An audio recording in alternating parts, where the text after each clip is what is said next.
اعوذ باللہ من الشیطان الرجیم، بسم اللہ الرحمن الرحیم، الحمد للہ رب العالمین والصلاة والسلام علی سید المرسلین و خاتم النبیین، اما بعد۔ صحیح بخاری باب کتاب الانبیاء، حدیث نمبر 3446، اردو ترجمہ۔ ہم سے محمد بن مقاتل نے بیان کیا، کہا ہم کو عبداللہ بن مبارک نے خبر دی، کہا ہم کو صالح بن حی نے خبر دی کہ خراسان کے ایک شخص نے شعبی سے پوچھا تو انہوں نے بیان کیا کہ مجھے ابو بردہ نے خبر دی، اور ان سے حضرت ابو موسیٰ اشعری نے بیان کیا کہ رسول اللہ صلی اللہ علیہ وسلم نے بیان فرمایا، اگر کوئی شخص اپنی لونڈی کو اچھی طرح ادب سکھلائے اور پورے طور پر اسے دین کی تعلیم دے، پھر اسے آزاد کر کے اس سے نکاح کر لے تو اسے دگنا ثواب ملتا ہے، اور وہ شخص جو پہلے حضرت عیسیٰ علیہ السلام پر ایمان رکھتا تھا پھر مجھ پر ایمان لایا تو اسے بھی دگنا ثواب ملتا ہے، اور وہ غلام جو اپنے رب کا بھی ڈر رکھتا ہے اور اپنے آقا کی بھی اطاعت کرتا ہے تو اسے بھی دگنا ثواب ملتا ہے۔ حدیث نمبر 3447، اردو ترجمہ۔ ہم سے محمد بن یوسف نے بیان کیا، انہوں نے کہا ہم سے سفیان نے بیان کیا، انہوں نے کہا کہ ہم کو مغیرہ بن نعمان نے، انہیں سعید بن جبیر نے، اور ان سے حضرت عبداللہ بن عباس رضی اللہ عنہ نے بیان کیا کہ رسول اللہ صلی اللہ علیہ وسلم نے فرمایا، قیامت کے دن تم لوگ ننگے پاؤں، ننگے بدن اور بغیر ختنے کے اٹھائے جاؤ گے۔ پھر آپ نے اس آیت کی تلاوت کی، جس طرح ہم نے انہیں پہلی مرتبہ پیدا کیا تھا اسی طرح ہم دوبارہ لوٹائیں گے، یہ ہماری جانب سے وعدہ ہے اور بے شک ہم اسے کرنے والے ہیں۔ پھر سب سے پہلے حضرت ابراہیم علیہ السلام کو کپڑا پہنایا جائے گا، پھر میرے اصحاب کو دائیں جنت کی طرف لے جایا جائے گا، لیکن کچھ کو بائیں جہنم کی طرف لے جایا جائے گا۔ میں کہوں گا یہ تو میرے اصحاب ہیں، لیکن مجھے بتایا جائے گا کہ جب آپ ان سے جدا ہوئے تو اسی وقت انہوں نے ارتداد اختیار کر لیا تھا۔ میں اس وقت وہی کہوں گا جو اب صالح عیسیٰ بن مریم علیہ السلام نے کہا تھا کہ جب تک میں ان میں موجود تھا ان کی نگرانی کرتا رہا، لیکن جب تو نے مجھے اٹھا لیا تو تو ہی ان کا نگہبان ہے اور تو ہر چیز پر نگہبان ہے۔ العزیز الحکیم تک۔ محمد بن یوسف نے بیان کیا کہ ابو عبداللہ سے روایت ہے، اور ان سے قبیصہ نے بیان کیا کہ یہ وہ مرتدین ہیں جنہوں نے حضرت ابو بکر رضی اللہ عنہ کے عہد خلافت میں کفر اختیار کیا تھا اور جن سے ابو بکر رضی اللہ عنہ نے جنگ کی تھی۔ حدیث نمبر 3448، اردو ترجمہ۔ حضرت عیسیٰ بن مریم علیہ السلام کا آسمان سے اترنا۔ ہم سے اسحاق بن راہویہ نے بیان کیا، کہا ہم کو یعقوب بن ابراہیم نے خبر دی، کہا مجھ سے میرے والد نے بیان کیا، ان سے صالح بن کیسان نے، ان سے ابن شہاب نے، ان سے سعید بن مسیب نے، اور انہوں نے حضرت ابو ہریرہ رضی اللہ عنہ سے سنا، انہوں نے کہا کہ رسول کریم صلی اللہ علیہ وسلم نے فرمایا، اس ذات کی قسم جس کے ہاتھ میں میری جان ہے، وہ زمانہ قریب ہے کہ عیسیٰ بن مریم علیہ السلام تمہارے درمیان ایک عادل حاکم کی حیثیت سے نازل ہوں گے۔ وہ صلیب کو توڑیں گے، سور کو مار ڈالیں گے اور جزیہ موقوف کر دیں گے۔ اس وقت مال کی اتنی کثرت ہو جائے گی کہ کوئی اسے لینے والی نہیں ملے گی، کوئی اسے لینے والا نہیں ملے گا۔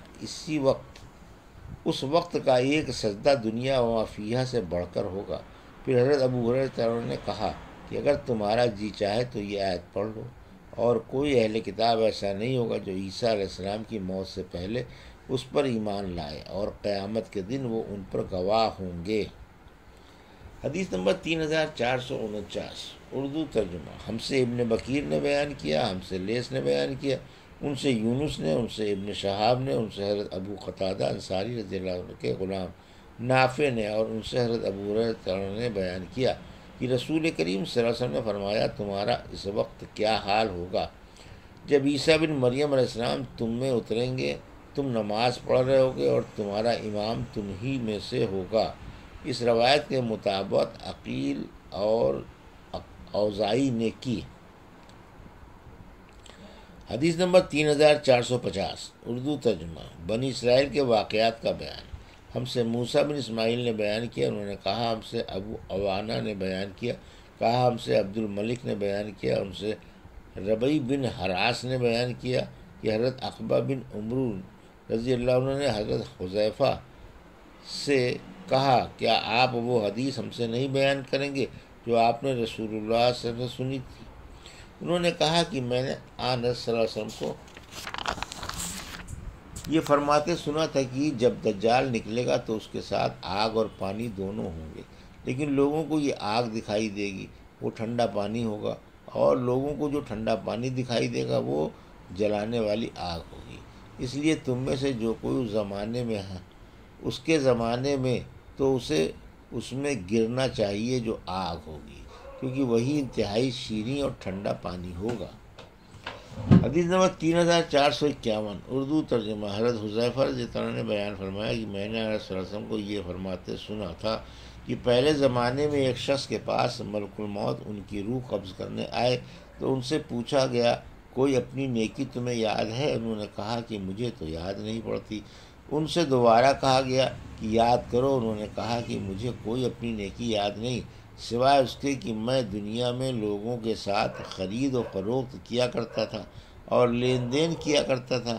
جو لوگ خوشحال ہوتے انہیں تو میں اپنا قرض وصول کرتے وقت مہلت دیا کرتا تھا اور تنگ ہاتھ والوں کو معاف کر دیا کرتا تھا۔ اللہ تعالیٰ نے انہیں اس پر جنت میں داخل کیا۔ حدیث نمبر 3452 اردو ترجمہ۔ اور حضرت حذیفہ رضی اللہ عنہ نے بیان کیا کہ میں نے رسول اللہ صلی اللہ علیہ وسلم کو یہ فرماتے سنا کہ ایک شخص کی موت کا جب وقت آ گیا اور وہ اپنی زندگی سے بالکل مایوس ہو گیا تو اس نے اپنے گھر والوں کو وصیت کی کہ جب میری موت ہو جائے تو میرے لیے بہت ساری لکڑیاں جمع کرنا اور ان میں آگ لگا دینا۔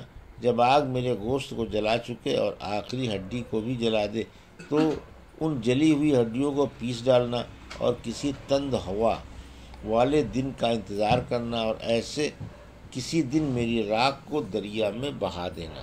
اس کے گھر والوں نے ایسا ہی کیا، لیکن اللہ تعالیٰ نے اس کی راکھ کو جمع کیا اور اس سے پوچھا ایسا تو نے کیوں کروایا؟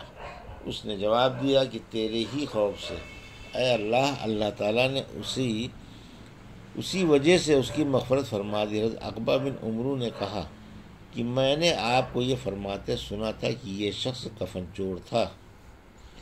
حدیث نمبر 3453 اور 3454 اردو ترجمہ۔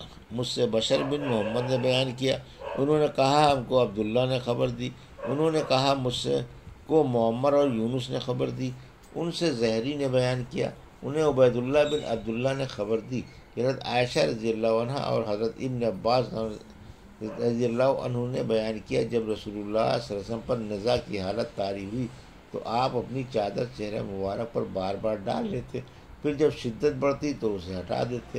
حضور صلی اللہ علیہ وسلم نے اسی حالت میں فرمایا تھا اللہ تعالیٰ کی لعنت ہو یہود و نصارہ پر کہ انہوں نے اپنے انبیاء کی قبروں کو سجدہ گاہ بنا لیا۔ حضور صلی اللہ علیہ وسلم اس امت کو ان کے کیے سے ڈرانا چاہتے تھے۔ یہ تھی صحیح بخاری باب کتاب الانبیاء کی حدیث نمبر 3446 سے 3454 کا اردو ترجمہ جو ابھی آپ نے سماعت فرمایا۔ اللہ سے دعا ہے کہ اللہ من حدیثوں کی صحیح سمجھ عطا فرما اور ان پر عمل کرنے کی توفیق عطا فرما۔ آمین یا رب العالمین۔